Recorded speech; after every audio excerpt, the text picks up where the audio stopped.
Everyone यो चाहिँ पञ्चमी गएर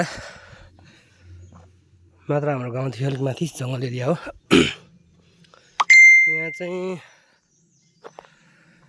सबैभन्दा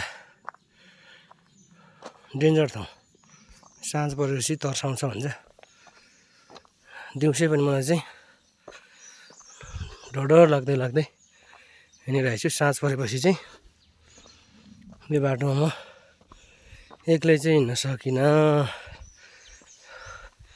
यही हो यता गाइज पञ्चमी गएर यस्तो दिउँसै पनि यसो बेलुकी चाहिँ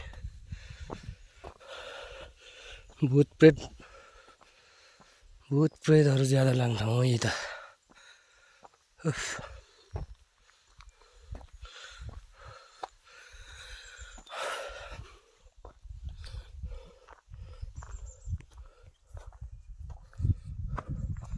सट्ट म चाहिँ चोकतिर जाने गरेको हिँड्दै आज चाहिँ एक्सर्साइज पनि हुने, त्यही भएर चाहिँ पैदल आज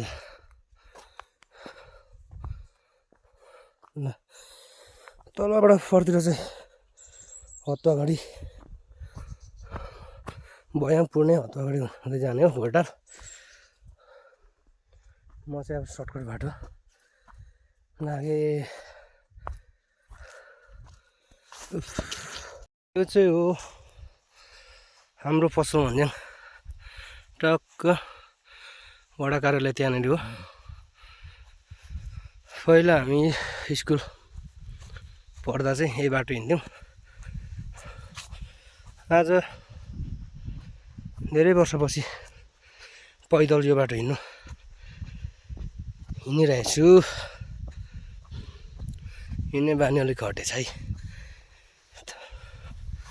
यो डाँडातिर बहुत खेल्दै हिँड्थ्यो। अब स्कुल आएपछि स्कुलदेखि फर्किँदाखेरि यो डाँडातिर त खेल्नु परि नै हाल्यो। नखेली चित्तै नबुझ्ने चट्ट यसरी त गाइस चिसो अत्याधिक बढेको छ।